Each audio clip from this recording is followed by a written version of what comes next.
আল্লামা খালেদ সাইফুল্লাহ এমন একজন ব্যক্তি যিনি তাহাজ্জুদ গুজারে না, বরং তার তাহাজ্জুদ ছুটে না। এই কথাটা আপনি বাংলাদেশের যে কোনো আলেম ওলামাকে জিজ্ঞাসা করবেন, সবাই এক বাক্যে সাক্ষ্য দিবে, শুধু রামগতি কমলনগর নয়। দ্বিতীয় যেই কারণটা আমি বর্ণনা করব সেটি হলো, তিনি একজন বিদগ্ধ আলেম। আমাদের অন্যান্য যে প্রার্থীরা রয়েছে তারা কিন্তু এমন নয়। 3 নম্বরে আমি তাকে কেন ভোট দিতে চাই সে কারণ হলো, তিনি একজন বিচক্ষণ, অভিজ্ঞ এবং সিনিয়র রাজনীতিবিদ। 4র্থ নম্বরে যে কারণটা বলবো আপনাদেরকে সেটি হলো, তিনি তৃণমূল পর্যায় থেকে উঠে আসা। 5 নম্বরে আমি যে কথাটা বলবো সেটা হলো, তিনি সর্বোচ্চ পর্যায়ের একজন আমানতদার ব্যক্তি। 6 নম্বরে আমি যে কারণটি বর্ণনা করব সেটি হলো, আল্লামা খালেদ সাইফুল্লাহ ঘুষ এবং দুর্নীতির বিরুদ্ধে কত কঠোর ছিলেন তা আপনারা অবশ্যই অনেকে জানেন। তিনি এমন এক ব্যক্তি যিনি 1টি টাকাও কাউকে ঘুষ দেন না এবং 1টি টাকা তিনি ঘুষ নেনও না। 7 নম্বরে যে কারণটি আমি বলবো সেটা হলো, তিনি স্থানীয়, অর্থাৎ রামগতি কমলনগরের মাটি মানুষের সাথে তিনি মিশে থাকেন, সব সময় সেখানেই থাকেন, সেখানেই তার বাড়ি, সেখানেই তার মাদ্রাসা, সেখানেই তার খানকা। কিন্তু অন্যান্য নেতাদের দিকে আপনি তাকান, দেখবেন তারা বছরে 2-1 বার সিজনে ঈদে চাঁদে তাদেরকে আমরা পাই। এছাড়া তাদের সাথে আমাদের কথা বলার সুযোগ হয় না, তাদের কাছে যাওয়ার সুযোগ হয় না। তারা আমাদের কষ্ট ব্যথা বুঝে না। যারা আমাদের কষ্ট ব্যথা বুঝে না, যারা আমাদের কাছে সব সময় আসতে পারে না, আমরা যাদের কাছে যেতে পারি না, তারা যদি আমাদের নেতা হয়, তাহলে আমরা কি তাদের থেকে যেইটুকু আমরা পাওয়ার, আসলে কি সেটুকু আমরা পাবো? আসসালামু আলাইকুম ওয়া রাহমাতুল্লাহি ওয়া বারাকাতুহু। প্রিয় রামগতি কমলনগরবাসী, আসন্ন ত্রয়োদশ জাতীয় সংসদ নির্বাচন উপলক্ষে সারা দেশেই চমৎকারভাবে নির্বাচনী আমেজ চলছে, প্রচারণা চলছে। তো রামগতি কমলনগরবাসীর এই বিষয়ে শুকরিয়ার একটি বিষয় আছে। তাদের সৌভাগ্য যে তারা রামগতি কমলনগরে এমন একজন প্রার্থী পাচ্ছে যিনি সকল দল মত নির্বিশেষে সকলের ঊর্ধ্বে ব্যক্তি হিসাবে, তার চরিত্রগত দিক থেকে, আদর্শিক দিক থেকে, ন্যায় নীতির ইনসাফের দিক থেকে যিনি সবার ঊর্ধ্বে। তো আমি দল মত নির্বিশেষে সবার ঊর্ধ্বে গিয়ে শুধু ওই একজন ব্যক্তিকে নিয়ে আজকে কথা বলবো। তিনি কে এবং তাকে আমি কেন ভোট দিতে চাই সেই মর্মে কিছু কথা আপনাদের সামনে আমি তুলে ধরছি। প্রিয় রামগতি কমলনগরবাসী, রামগতি কমলনগরে যারাই প্রার্থী রয়েছে তাদের মধ্যে সকলেই আলহামদুলিল্লাহ অনেক ভালো। আমি তো সবাইকে ভোট দিতে পারবো না, আমি এদের মাঝ থেকে বিবেচনা করে একজনকেই ভোট দিতে হবে। তিনি হলেন আল্লামা খালেদ সাইফুল্লাহ। তাকে কেন ভোট দেব? দেখেন, অন্যান্য সব প্রার্থীরা ভালো, কিন্তু অন্যান্য প্রার্থীরা তাহাজ্জুদ গুজার, এটা বলাটা কিন্তু কঠিন। কিন্তু আল্লামা খালেদ সাইফুল্লাহ এমন একজন ব্যক্তি যিনি তাহাজ্জুদ গুজারে না, বরং তার তাহাজ্জুদ ছুটে না। এই কথাটা আপনি বাংলাদেশের যে কোনো আলেম ওলামাকে জিজ্ঞাসা করবেন, সবাই এক বাক্যে সাক্ষ্য দিবে, শুধু রামগতি কমলনগর নয়। তাহলে আমাদের সৌভাগ্য যে আমরা একজন তাহাজ্জুদ গুজার, যার তাহাজ্জুদ ছুটে না, এমন একজন প্রার্থী আমরা এবারে পেয়েছি, আলহামদুলিল্লাহ। দ্বিতীয় যেই কারণটা আমি বর্ণনা করব সেটি হলো, তিনি একজন বিদগ্ধ আলেম। আমাদের অন্যান্য যে প্রার্থীরা রয়েছে তারা কিন্তু এমন নয়, অবশ্যই তারা ভালো, কিন্তু আল্লামা খালেদ সাইফুল্লাহ একজন যুগশ্রেষ্ঠ, বাংলাদেশের মধ্যে শ্রেষ্ঠ আলেমদের মধ্যে একজন। বাংলাদেশের পরিচিত আলেম যে কাউকে জিজ্ঞাসা করবেন, অকপটে সবাই এই কথাটা মেনে নেবে এবং এটা সাক্ষ্য দিবে যে হ্যাঁ, তিনি একজন বিদগ্ধ আলেম। 3 নম্বরে আমি তাকে কেন ভোট দিতে চাই সে কারণ হলো, তিনি একজন বিচক্ষণ, অভিজ্ঞ এবং সিনিয়র রাজনীতিবিদ, যিনি হাফিজুর হুজুর রহমতুল্লাহি আলাই এর যুগ থেকে তিনি রাজনীতি করেন, যিনি হাফিজুর রহমতুল্লাহ আলাইয়ের স্বয়ং জামাতা। তাহলে হাফিজুর রহমতুল্লাহ আলাই সান্নিধ্যে ছিলেন এবং সে সময় থেকে রাজনীতি করেন। অন্যান্যদের তুলনায় তিনি অনেক বিচক্ষণ এবং অভিজ্ঞ রাজনীতিবিদ, বিধায় এটা আমাদের জন্য অন্যদের থেকেও অনেক বেশি গুরুত্বপূর্ণ এবং প্লাস পয়েন্ট। এরপরে আমি 4র্থ নম্বরে যে কারণটা বলবো আপনাদেরকে সেটি হলো, তিনি তৃণমূল পর্যায় থেকে উঠে আসা। একে তো তিনি অনেক আগ থেকে রাজনীতি করেন।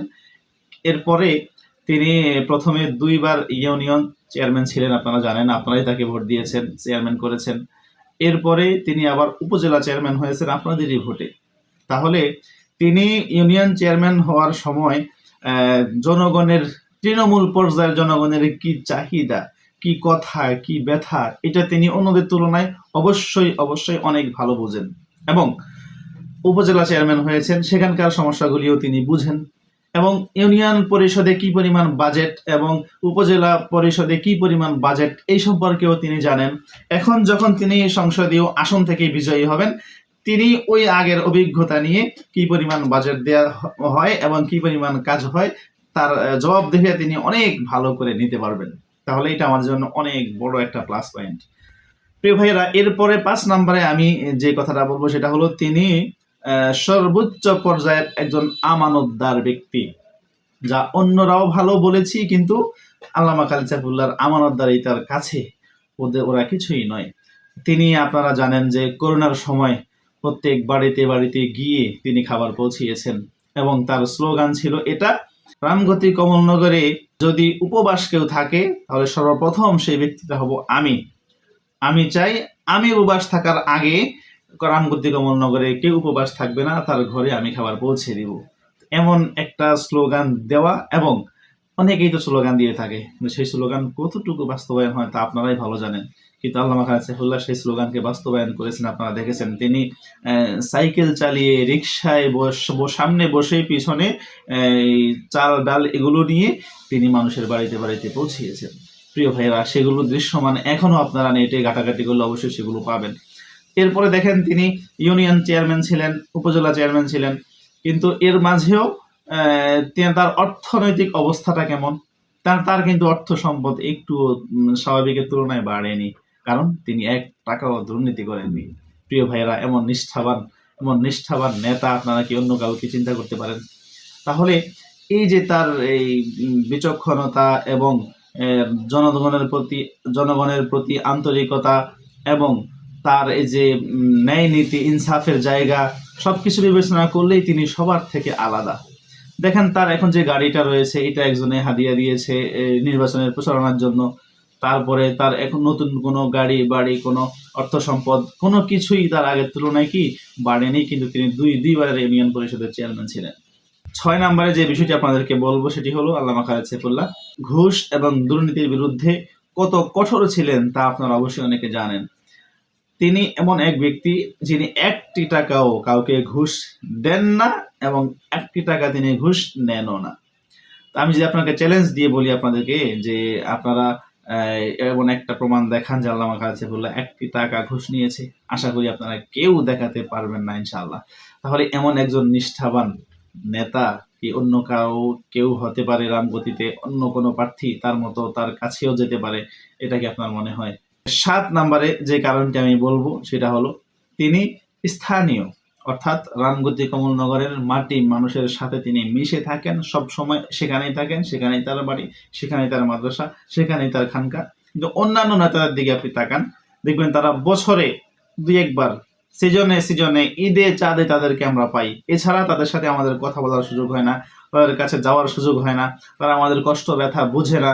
যারা আমাদের কষ্ট ব্যথা বুঝে না, যারা আমাদের কাছে সব সময় আসতে পারে না, আমরা যাদের কাছে যেতে পারি না, তারা যদি আমাদের নেতা হয় তাহলে আমরা কি তাদের থেকে যেইটুকু আমরা পাওয়ার আসলে কি সেটুকু আমরা পাবো? কিন্তু আল্লামা খালিদ সাইফুল্লাহ হুজুরের কাছ থেকে আমরা শতভাগ পাওয়ার আশা অবশ্যই আমরা রাখতে পারি। প্রিয় ভাইয়েরা, এই জন্য সর্বশেষ কথা হলো আমরা আল্লামা খালিদ সাইফুল্লাহকে যদি বিজয়ী করতে পারি, আমরা আমাদের অধিকার বুঝে পাবো। রামগতি কমলনগর ঘুষ এবং দুর্নীতির বিরুদ্ধে সারা দেশের মধ্যে ইনশাআল্লাহ উল্লেখযোগ্য একটি আসন হয়ে দাঁড়াবে। সর্বশেষ যে কথাটি বলবো সেটি হলো আপনার নিজের জায়গা থেকে নিজের দায়বদ্ধতা। আপনি যদি অন্য একজন খারাপ প্রার্থীকে সংসদে পাঠান ভোট দিয়ে, তাহলে ওই খারাপ প্রার্থী যে দুর্নীতি করবে, চুরি করবে, যে ঘুষের কারবারি করবে, সুদের কারবারি করবে, এই সবগুলোতে আপনি সাপোর্ট দিলেন এটা ধরে নেওয়া হবে, কারণ সে বিজয়ী হওয়ার পিছনে আপনার একটি ভোট অবশ্যই সেখানে রয়েছে। সুতরাং সে যত অন্যায় করবে এগুলোর সমান ভাগ আপনিও বহন করতে হবে। তো সেজন্য এই জায়গা থেকে অবশ্যই আপনি আপনার নীতির জায়গায় সচেতন থাকবেন যে না, আপনি অন্যায় করেননি, কিন্তু আরেকজনের অন্যায় আপনি বহন করে মাথায় নিয়ে ঘুরবেন, এটা আসলে কোনো সচেতন মানুষ করতে পারে না। তো সেই জায়গা থেকে 100% নিশ্চয়তা আল্লামা খালিদ সাইফুল্লাহ হুজুরের ব্যাপারে দেয়া যায় যে না, যিনি অন্যায়ের সাথে অতীতেও কখনো জড়িত হননি এবং ভবিষ্যতেও আমরা আশা করি মানুষ হিসাবে ছোটখাটো ভুল ত্রুটি থাকতে পারে, কিন্তু উল্লেখযোগ্য সবার সামনে প্রকাশ করার মতো এমন কোনো বড় অসুবিধা, কোনো সমস্যা এ পর্যন্ত কেউ বলেনি এবং আশা করি ভবিষ্যতেও ইনশাল্লাহ বলতে পারবে না। অতএব এমন একজন প্রার্থীকে ভোট দেয়া কি আপনার নৈতিক দায়িত্ব নয়? প্রিয় রামগতি কমলনগরবাসী, আপনাদের সবাইকে আহ্বান করব, আল্লামা খালেদ সাইফুল্লাহ হুজুরকে ভোট দিন।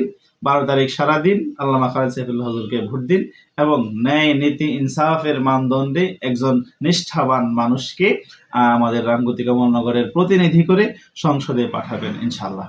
আসসালামু আলাইকুম ওয়া রাহমাতুল্লাহি ওয়া বারাকাতুহু।